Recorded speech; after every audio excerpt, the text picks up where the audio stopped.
Olha só, projetos da chamada pauta verde podem ser votados pelos deputados no plenário da Câmara. E o texto sobre a desoneração da folha de pagamentos dos setores produtivos tem prazo, então, para vencer. Eu vou conversar agora com o repórter Leandro de Souza, que está no Congresso Nacional e vai atualizar a gente com novas informações aí do dia. Boa tarde, Leandro. Há acordo, então, para a votação da desoneração?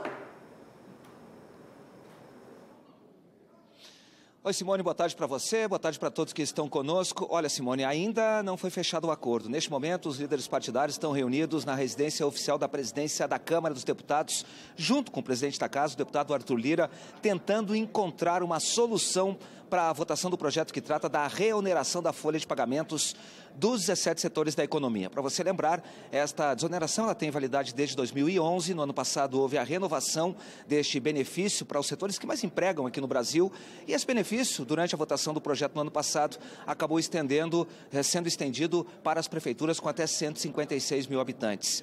E essa questão acabou sendo questionada pelo governo federal junto ao Supremo Tribunal Federal, que entendeu que essa foi uma nova legislação inserida dentro do contexto de leis brasileiras, ou seja, de benefícios, de normas que beneficiavam setores econômicos, dando, inclusive, redução do pagamento de impostos. E isso caracterizava a necessidade de se criar ou de se encontrar mecanismos ou soluções para recompor a arrecadação que deixará de acontecer em razão da desoneração da folha de pagamentos dos 17 setores da economia. O Senado Federal acabou aprovando a matéria na semana passada, ela seguiu para o Senado Federal e hoje, o dia 11, é a data limite estabelecida pelo Supremo Tribunal Federal para que os parlamentares aprovem este texto. No entanto, a informação que eu trago para você é que, caso não haja um acordo para votar a matéria ainda no dia de hoje, aqui atrás, no plenário da Câmara dos Deputados, o próprio governo vai pedir ao Supremo Tribunal Federal um pouco mais de tempo, mais prazo, para tentar encontrar uma solução e então votar o texto da desoneração da folha de pagamentos aqui no plenário da Câmara dos Deputados. Tudo isso, você sabe, está acompanhando aqui no nosso canal AgroMais, que a pauta de votações aqui no Congresso tem sido prejudicada por alguns fatores que são exatamente fatores políticos, mas que também têm influência do Supremo Tribunal Federal. Por exemplo, a questão da suspensão do pagamento das emendas de execução obrigatória, chamadas emendas impositivas, chamadas emendas PIX, também foram suspensas em razão da consideração do ministro do Supremo Tribunal Federal, Flávio Dino, de que não havia transparência nem possibilidade de rastrear o dinheiro que era aplicado. E isso, além desse processo, também há uma discussão aqui no Congresso Nacional a respeito de qual é o índice de correção do valor dessas emendas parlamentares. A gente sempre tem falado sobre isso. Emenda parlamentar é uma questão muito cara aqui para os deputados e também para os senadores, porque isso garante naturalmente prestígio para eles toda vez que levam recursos para os municípios, para suas bases eleitorais. E claro que eles não querem perder o controle sobre esses recursos e muito menos ter parte desse dinheiro comido pela inflação. No entanto, segundo um relatório que foi apresentado pela própria Comissão Mista de Orçamento aqui do Congresso Nacional, caso a regra atual seja mantida, junto com os mínimos constitucionais obrigatórios para aplicação de recursos em saúde e também em educação, o orçamento público federal vai ficar inviável em 2030. Por isso é preciso encontrar uma alternativa. Além disso, o governo tem pressionado bastante os parlamentares para que parte do dinheiro das emendas sejam destinadas para investimentos, sobretudo no Programa de Aceleração do Crescimento, que é o principal programa de investimentos do governo federal.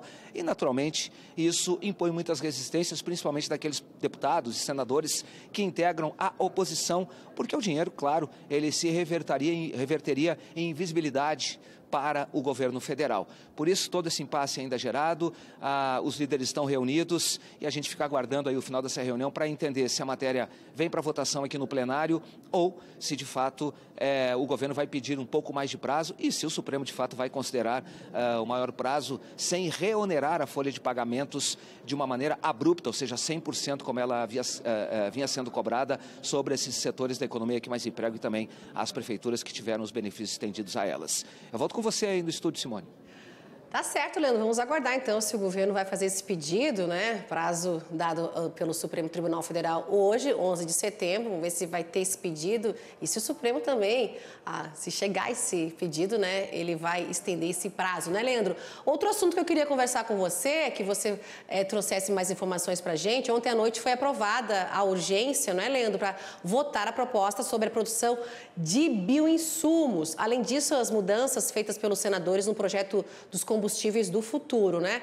Fala pra gente, está na pauta do plenário, você falou todos esses caminhos que estão ocorrendo aí, né, que estão impedindo a análise, votação dessas matérias importantes aí no Congresso, mas essas aí que eu falei agora para você, combustível do futuro e bioinsumos, como é que tá?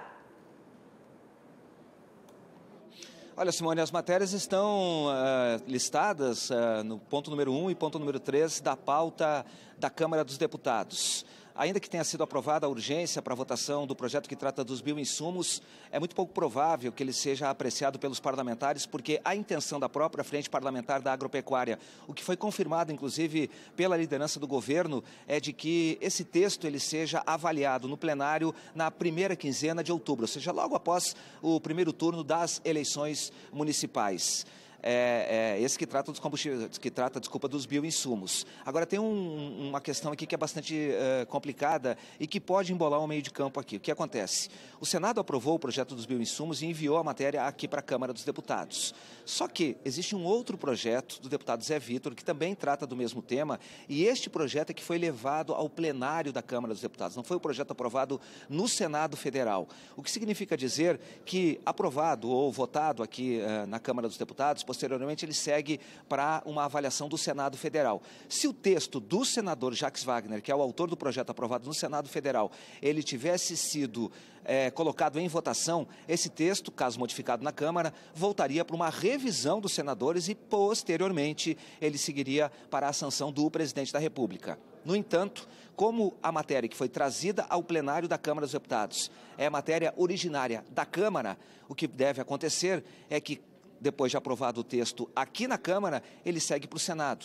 E aí o Senado não dará a última palavra. Caso ele modifique o texto, a matéria volta para que a última palavra seja dada aqui na Câmara dos Deputados. Aliás, este é um artifício, é um instrumento, uma manobra que tem sido feita pelo presidente da Câmara dos Deputados, o Arthur Lira, para que a Câmara fique com a última palavra em matérias importantes. O mesmo aconteceu com o projeto que trata do crédito de carbono. Ele também foi aprovado no Senado Federal, veio para a Câmara, mas, no entanto, a matéria que os deputados analisaram é uma que era originária aqui da Câmara dos Deputados. Esse texto, crédito de carbono, ele voltou para o Senado Federal e está no maior impasse, porque não há ainda previsão de votação dessa matéria, exatamente porque não se sabe se o Senado vai analisar a revisão do texto ou se ele vai fazer apenas uma primeira análise para que depois o texto volte aqui para a Câmara dos Deputados. E o mesmo está acontecendo com o projeto dos bioinsumos. O que eu posso dizer para você é que hoje eu tive a informação de que, no que diz respeito ao projeto do crédito de carbono, o presidente do Senado Federal, Rodrigo Pacheco, vai bancar a aprovação pelo Senado Federal e vai encaminhar o texto para a sanção presidencial. Claro que isso deve significar um recurso junto ao Supremo Tribunal Federal, ou seja, os deputados podem recorrer ao Supremo, alegando de que a matéria não havia tramitado da maneira correta aqui no Congresso Nacional, ou seja, a primeira casa, a segunda casa e depois a casa revisora, dependendo de onde ela começa, e aí o Supremo teria que tomar uma posição a respeito desse assunto ou não. O que eu já ouvi lá no Supremo Tribunal Federal é que há a possibilidade, sim, de que esse assunto possa ser levado ao plenário do Senado. No entanto, a possibilidade maior é de que os ministros do Supremo não se imiscuem, não deem opinião a respeito de um assunto interna corporis, ou seja, um assunto que diga respeito exclusivamente ao Congresso Nacional. No entanto, está criado um impasse entre Câmara e Senado Federal. E aí o projeto dos bioinsumos, viu, Simone, ele pode ficar no mesmo dilema, trancado em alguma das casas, muito provavelmente na casa do Senado Federal, caso o presidente Rodrigo Pacheco, de fato, não tome a decisão de tocar essa matéria em frente e banque ele próprio, qualquer que seja a discussão junto ao Supremo Tribunal Federal. Eu volto com você aí no estúdio. Tá certo, Leandro de Souza, obrigada pelas informações. Se tiver mais coisa para falar pra gente, chama que ainda temos tempo aqui, viu? Obrigada, Leandro, bom trabalho para você aí, viu?